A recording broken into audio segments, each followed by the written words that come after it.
Good morning guys, तपाईँहरूलाई स्वागत छ मेरो भ्लगमा। अन्त यहाँनिर चाहिँ मेरो दिदी आउनुभएको छ हो, दिदी भेना। यहाँ दिदीले चाहिँ मेरो कपडा, मेरो टी सर्ट प्रेस हानिदिनु हुँदैछ हो। हामी चाहिँ अहिले भुटान घुम्नु जानु आँटेको, मतलब दिदीहरूको त्यहाँ भुटानमा कोही आफ्नो मान्छे छ अरे, अनि उनीहरूलाई भेट गर्नु जानु आँटेको। र अहिले चाहिँ कपडा प्रेस गर्नु हुँदैछ। अन्त भेना चाहिँ उता हुनुहुन्छ, हेर्नुहोस् है, वहाँनिर भेना चाहिँ कहाँ हुनुहुन्छ, गाडी पलिस गर्नु हुँदैछ हो। अन्त अब नास्ताहरू गरिसकेर चाहिँ त्यहाँबाट हामी भुटान घुम्नु जाने। अब यहाँ चाहिँ हामी खाना खानु आँटेको हो। यहाँनिर हाम्रो दिदी आइ भनिदिनुहोस्। यहाँ भेनाजु भर्खर गाडी सफा गरेर चाहिँ पुरीहरू। अनि आज चाहिँ ब्रेकफास्टमा चाहिँ के बनाएको रहेछ भन्दाखेरि छोले बनाएको रहेछ, यो चाहिँ प्याजको अचार, यहाँ चाहिँ पिनट्सको अचार रहेछ, अनि यहाँ चाहिँ पुरी बनाएको रहेछ। तर मलाई पुरी र बुढी चाहिँ पटक्कै मन पर्दैन हो। किन पुरी र बुढी अल चाहिँ म रेडी भइसकेको छु गाइज होइन, दिदी भेनासँग जानुको लागि। एउटा कुरा होइन, मलाई थाहा छ मेरो ड्रेसिङ सेन्स राम्रो छैन भनेर।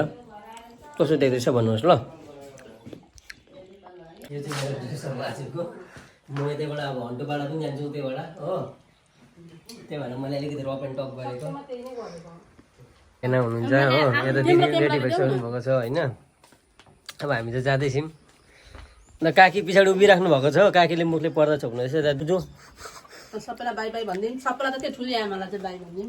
ठुलो आमालाई बाई भनिदिनु अरे अहिले आउनु। ठुलो आमाको पनि फेस रिभिल गरेको छैन। फेस रिभिल चाहिँ किन नगरेको भन्दाखेरि उनीहरूले चाहिँ नि युट्युब पनि ह्याक हुनसक्छ क्या, उनीहरूको फेस त त्यस्तो डराउन छ।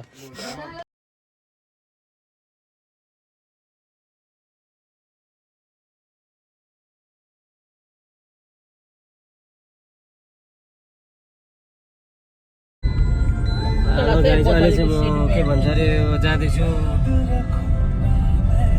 अप्पर चिङमारी भेनाजुको मामा घर। अनि यता चाहिँ ड्राइभिङ गर्नु हुँदैछ हाम्रो दिदी। अन्त यता चाहिँ म बसेको छु बाटो देखाउनुको लागि खलासी।